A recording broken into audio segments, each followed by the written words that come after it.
اللہ تعالیٰ نے ہم پر یہ فضل فرمایا ہے کہ ہمیں اللہ نے عظمتوں والے محبوب عطا فرمائے۔ نبی پاک صلی اللہ تعالیٰ علیہ وسلم کا علم بھی بڑا عظیم ہے، حضور کے معجزات بھی بڑے عظیم ہیں، کمالات بھی بڑے عظیم ہیں، فضائل، شمائل، خصائل۔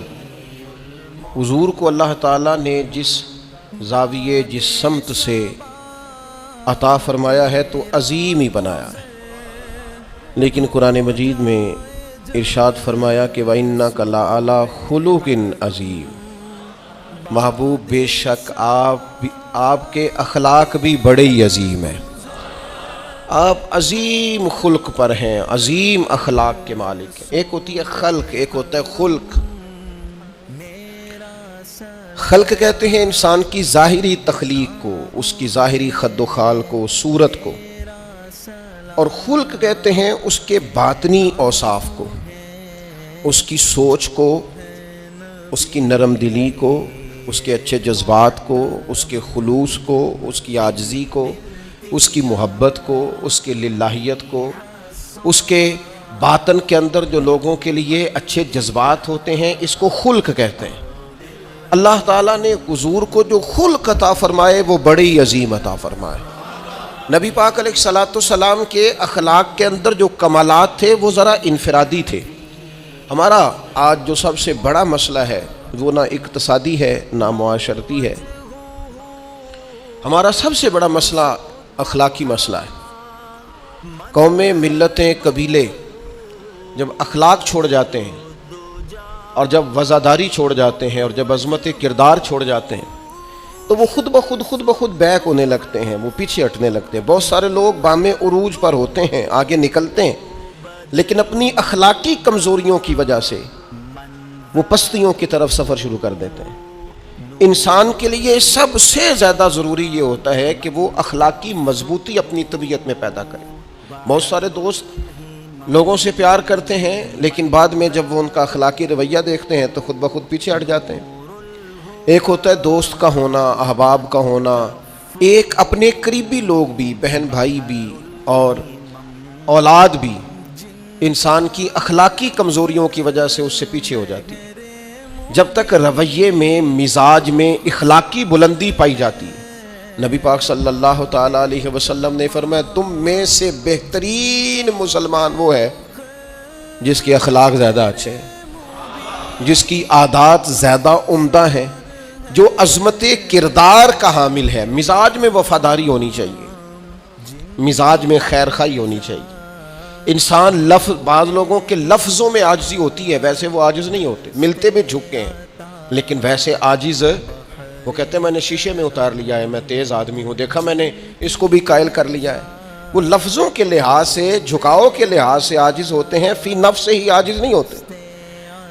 کچھ لوگ جملے کے لحاظ سے، اٹھنے بیٹھنے کے لحاظ سے، آؤ بھگت کے لحاظ سے خدمت گزار ہوتے ہیں، ویسے وہ خدمت گزار نہیں ہوتے۔ کچھ لوگ ایسے ہوتے ہیں جو اچھے جملے ترتیب دے کے کسی کو قائل تو کر لیتے ہیں، اس کو اپنی ہمدردی کا اظہار تو دلاتے ہیں، اشک شوئی تو کرتے ہیں، تسلی تشفی تو دیتے ہیں، ویسے خیر خواہ نہیں ہوتے۔ ویسے وہ بڑی اچھی دھیمی باتیں کر کے کہیں گے کہ یار کوئی مسئلہ نہیں، تو پریشان نہ ہو، تو ٹینشن نہ لے، میں تیرے ساتھ ہوں، پر نہیں نہ ساتھ ہوتے یار۔ زندگی میں وہ عجیب لمحہ تھا، وہ میرے ساتھ تھا پر میں تنہا تھا، ساتھ ہی تھا بندہ پر میں لوگوں کے ہجوم میں بھی اکیلا ہی تھا۔ اپنے اخلاقی رویے میں، خلق میں، مزاج میں، یعنی ڈھل جائے طبیعت انسان کی، اس کے رویے عمدہ ہو جائے اور یہ کام کشید نہ کرنا پڑے اسے۔ ہمارے علماء نے لکھا ہے خلق کا معنی یہ ہے کہ اچھے کام کرنے میں تکلیف نہ اٹھانی پڑے، خلق کا معنی یہ ہے کہ اچھے کام خود بخود بندے سے ہونے شروع ہو جائے، وہ خود بخود اچھے کاموں کی طرف اس کی طبیعت مائل ہو جائے، توجہ ہو جائے، اس کا مزاج بن جائے۔ یہ کب ہوتا ہے، کس وقت ممکن ہوتا ہے؟ جب آپ ہر وقت کی اخلاقی بلندی حاصل کرتے ہیں۔ نبی پاک صلی اللہ تعالیٰ علیہ وآلہ وسلم کا ایک طریقہ تھا کہ حضور کے مزاج میں اخلاق۔ بعض لوگ ایسے ہوتے ہیں جو بعض اوقات ایسی حرکت کرتے ہیں، ہوتے ہیں لوگ جو ایسی حرکت کرتے ہیں کہ سخت رد عمل کی ضرورت ہوتی ہے۔ بندے کا دل کرتا ہے نرا ڈانٹے نہ، ڈنڈا بھی پکڑ لے، کرتے ہیں بعض اوقات بعض دوست ایسے کام. اور پھر ایک اور بڑا خطرناک رویہ ہوتا ہے. آپ کو پتہ ہے اسلام نے سب سے زیادہ ناپسند کسے کیا؟ غیبت کو. آپ کسی کے خلاف، کسی کے قبیلے گھر کے خلاف کسی کونے میں کھڑے ہو کے بات کریں، پہنچانے والے پہنچا دیتے ہیں. جو مزے لے کے سنتا ہے وہ مزے لے کے پہنچاتا بھی ہے.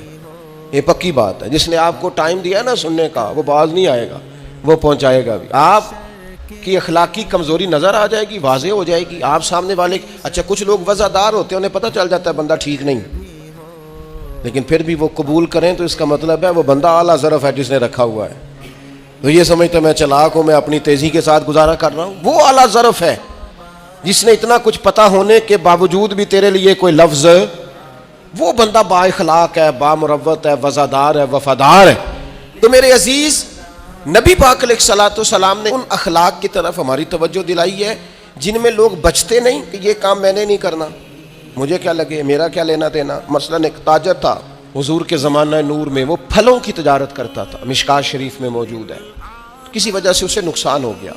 تو انسان جب تجارتیں کرتا ہے، زندگی گزارتا ہے، تو جہاں اسے نفع ملتے ہیں وہاں کہیں کہیں اسے خسارے بھی ملتے ہیں.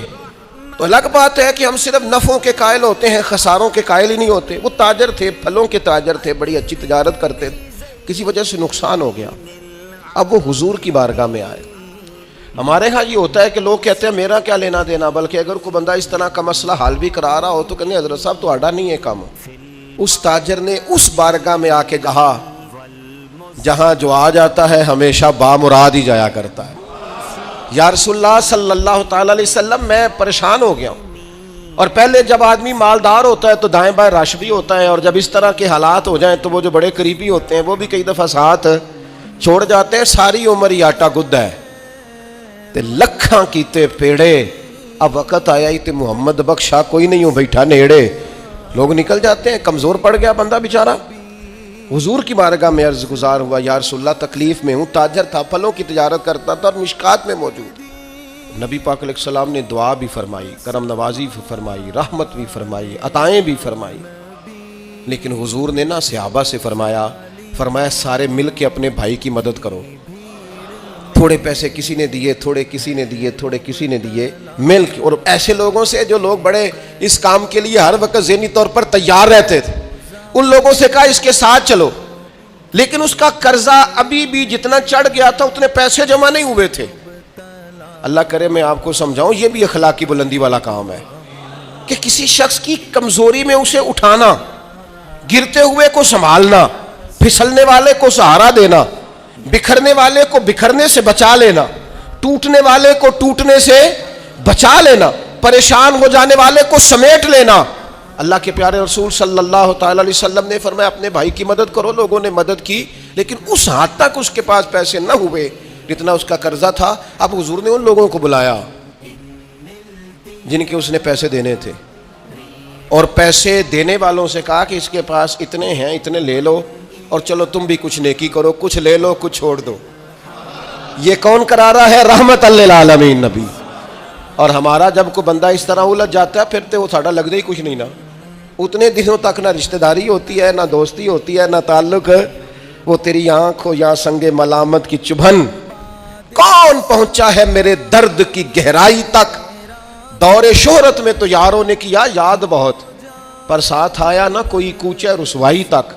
جب حالات خراب ہوتے ہیں تو سب سے پہلا کام یہ ہوتا ہے میرا تعلق کوئی نہیں، اور جب ٹھیک ہوتے ہیں تو پھر بڑی لمبی رشتہ داری نکلتی ہے. ہو کہتے ہیں وہ بڑی دور کے میرے قریبی تعلقات ہیں، بڑا دور کا رشتہ ہے، میرا بڑا قریبی لین دین ہے. تو بڑی عمدگی سے لوگ، بڑی دور شہرت میں تو یاروں نے کیا یاد بہت، پر ساتھ آیا نہ کوئی کوچہ رسوائی تک. جو عرض کرنے جا رہا ہوں اس پر آپ نے زیادہ غور کرنی ہے کہ اگر کوئی آدمی گر رہا ہو تو گرتی دیوار کو دھکا نہیں دینا، اسے سنبھالنا ہے. اس شخص کو وہ یار حالات ہو جاتے ہیں اوپر نیچے، انسان کمزور پڑ جاتے ہیں. رات چلتے چلتے کئی دفعہ گاڑی کا صرف پیٹرول ہی ختم نہیں ہوتا، جو مفت میں پانی ملتا ہے کئی جگہوں پہ وہ بھی ختم ہو جاتا ہے، اور قریب قریب اس کی بھی کوئی شناخت نہیں ہوتی. کئی دفعہ صرف اور صرف پیٹرول کا مسئلہ ہی نہیں ہوتا، وہ جو 20 روپے میں ہوا ٹائر میں بھری جاتی ہے کئی جگہوں پہ وہ بھی نہیں ملتی. تو تسلی کے لیے اخلاقی رویہ یہ ہونا چاہیے کہ اگر کوئی بندہ کہیں کمزور پڑ رہا ہے، گر رہا ہے، تو اس کی اس کمزوری پر اسے تھاما جائے، اس کی حوصلہ افزائی کی جائے، تسلی دی جائے. لیکن ہمارا یہ ماحول نہیں ہوتا. میں اکثر کہتا ہوں دوستوں سے کہ جو آدمی اپنے گھر کی تیسری منزل شروع کرتا ہے نا، تیسرا لینٹر ڈالتا ہے، اسے سارے جا کے پائیا کو کم ہو جاتے دسی بھائی انہیں کیوں دسنا ہے، مالدار آدمی ہے تیسرا لینٹر ڈال رہا ہے. لیکن وہ بیچارہ غریب آدمی جو بالے ڈال رہا ہے اور لکڑی کی چھت ڈال رہا ہے، وہ اگر کسی سے جا کے کہتا ہے نا تھوڑی امداد کرا دے میرا کام رک گیا ہے، تو کہتے ہیں آپ نے پہلے بتانا تھا. اب تو نہیں نا، مطلب وہ تو بڑی پرانی بات تھی، وہ تو میں نے بانٹ دیا، رمضان میں بڑا کر دیا، فلانی جگہ بڑا. یہ لہجہ درست، یہ اخلاقی رویہ نہیں. درد دل اور چیز کا نام ہے، خیر خائی اور چیز کا نام ہے. وہ کسی نے کہا تھا کہ پلا کر گرانا تو سب کو آتا ہے، مزہ تو تب ہے کہ گرتوں کو تھام لے ساکی. کوئی گر رہا ہو اس کا بازو پکڑنا، اس میں مزہ ہے، اس میں لطافت ہے، اس میں حسن ہے. اور ایک دوسرا اخلاقی رویہ جس کی بہت زیادہ ضرورت ہے، جو ہمارے زیادہ ساتھ ہوتے ہیں نا، غلطیاں بھی انہوں نے ہی کرنی ہوتی ہیں. جو آپ کے ساتھ نہیں، انہیں آپ کو معاف بھی نہیں کرنا پڑتا. معاف کسے کرنا پڑتا ہے؟ معاف کسے کرنا پڑتا ہے؟ اپنے خادم کو. اگر آپ آفیسر ہیں تو اپنے ملازم کو. معاف کسے کرنا پڑتا ہے؟ اپنے بہن بھائیوں کو، رشتہ داروں کو، اہل خانہ کو. معاف کسے کرنا پڑتا ہے؟ اپنے شاگردوں کو، ارادت مندوں کو، دوست احباب کو. اپنوں کو معاف کرنا ہوتا ہے. کسی کے ساتھ آپ کا کئی دفعہ دوست آ جاتے ہیں، میں عمرے پہ جا رہا ہوں، کوئی غلطی ہوئی تو معاف کر دینا. تو میں کہتا ہوں مجھ سے آپ کیا معافی مانگیں گے؟ آپ ادب سے مل کے چلے جاتے ہیں. جن کے ساتھ آپ کا اٹھنا بیٹھنا ہے ان سے معافی مانگیں.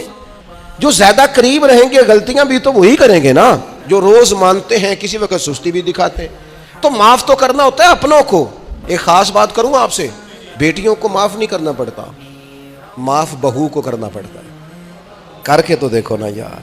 ایک معیار ہے بیٹی کے لیے، وہ بیاہ کے کسی جگہ گئی ہے، اس کی شکایت آئی ہے، تو ہمارا جواب یہ ہے کہ ابھی بچی ہے، سیکھتے سیکھتے سیکھ جائے گی. یہ جواب بنائیں بہو کے لیے. اگر وہ غلطی کرے، اس کی ساس شکایت کرے، اس کا خاوند شکایت کرے، تو یہ بہو کے لیے بولیں کہ ابھی بچی ہے، سیکھتے سیکھتے. یہ بہو کے لیے بات کریں کہ بچی ہے، سیکھتے سیکھتے. یہ بہو کے لیے ضرورت ہے اس کی. بیٹی کے لیے تو اس کی ضرورت، بیٹی غلطی کرے تو اس کے وکیل بن جاتے ہیں. ساری زندگی ساس سسر اپنی بیٹی کے وکیل رہتے ہیں اور اپنی بہو کے جج بنے رہتے ہیں. اس کے لیے فیصلے سناتے ہو، اس کی وکالت کرتے ہو. یہ بیٹی نہیں کسی کی، اس کے جج بن گئے ہو، اس کے حق میں فیصلوں کا اعلان ہے، اس کے لیے وکالتوں کا اعلان ہے. چھ معنی دار. مسلمان کا یہ اخلاقی رویہ نہیں ہوتا. نبی پاک علیہ الصلوۃ والسلام نے ہمیں سبق دیا ہے، جو قریب رہنے والے ہیں انہیں ہی تو معاف کرنا ہے، دوسرے کو تو معاف کرنا ہی نہیں پڑتا. اپنوں کو ہی تو معافی کی ضرورت ہوتی ہے، چونکہ اپنوں نے ساتھ رہنا ہے. حضرت انس بن مالک رضی اللہ تعالیٰ عنہ یہ بڑے خوش نصیب خوش بخت انسان ہیں. کہتے ہیں میری اماں خود مجھے حضور کی بارگاہ میں چھوڑ گئی تھی کہ یا رسول اللہ یہ آپ کی خدمت کرے گا. کہتے ہیں میں نے 10 سال حضور کی نوکری کی ہے، نبی پاک نے کبھی اوف بھی نہیں کہا. بلکہ بخاری مسلم میں ایک انوکھی بات موجود ہے. فرماتے ہیں مجھے ایک دن حضور نے فرمایا جا یہ کام کر کے آ. کہتے میرے دل میں یہی تھا کہ فوراً جاؤں گا. اسی طرح لفظ موجود ہے، میرے دل میں تھا جاؤں گا، کر کے آؤں گا. حضور نے فرمایا کر کے آ. دل میں پکا ارادہ تھا جاؤں گا، لیکن اپنی زبان سے میں نے کہا حضور میں نے کوئی نہیں جانا.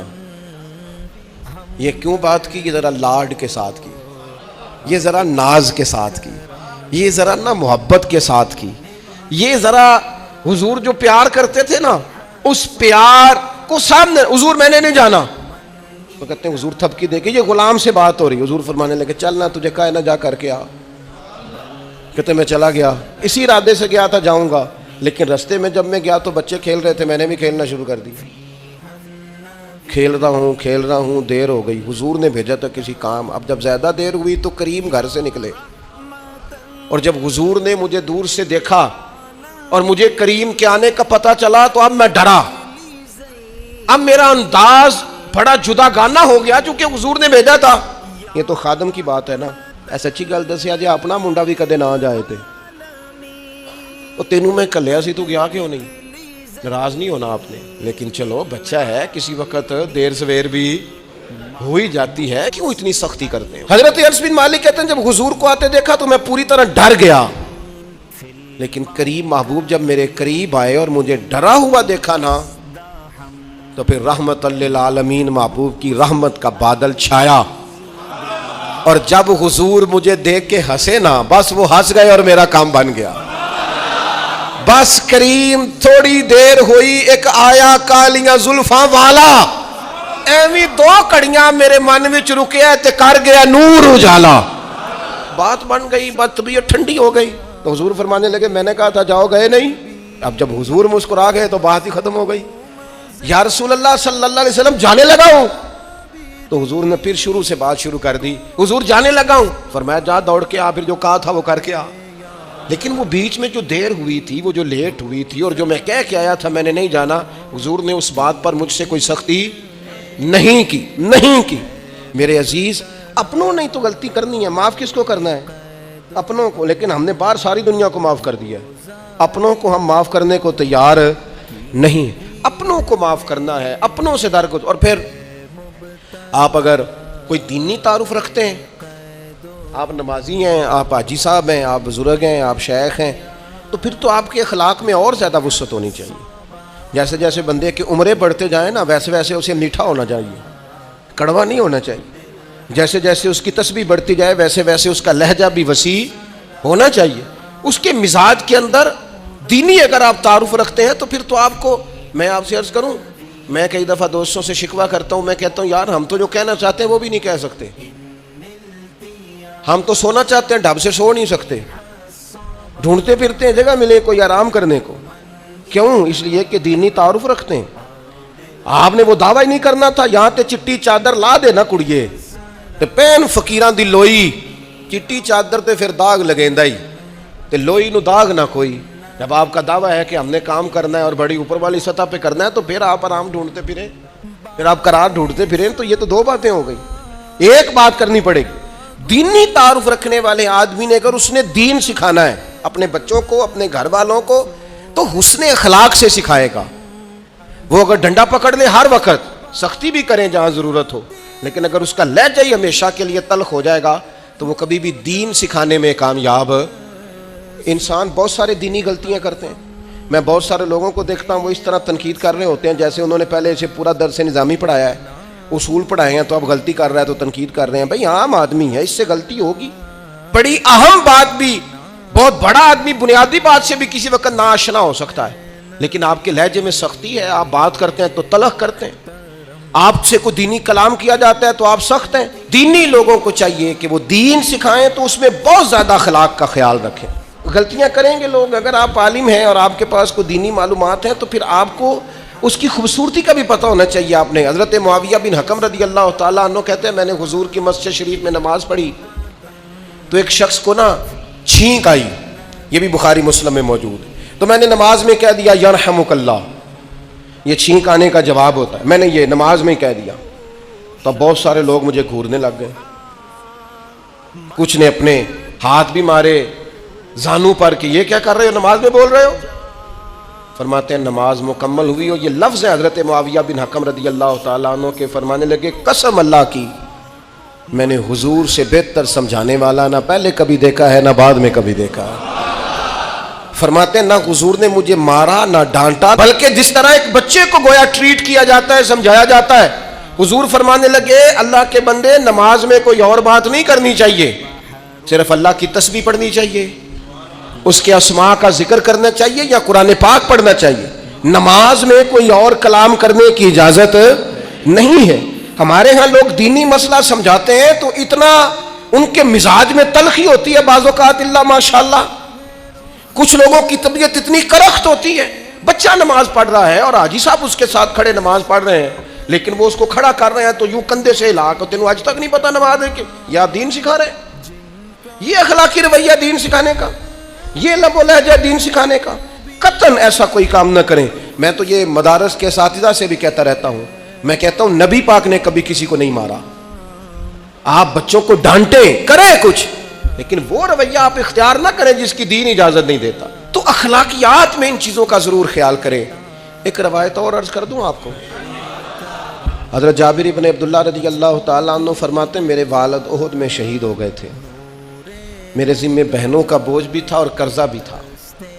اللہ کے محبوب علیہ السلام مختلف طریقوں سے مختلف انداز میں میرے اوپر کرم نوازیاں فرماتے۔ نوازنے کا طریقہ، آپ نہ کسی کو نوازیں بہانے سے۔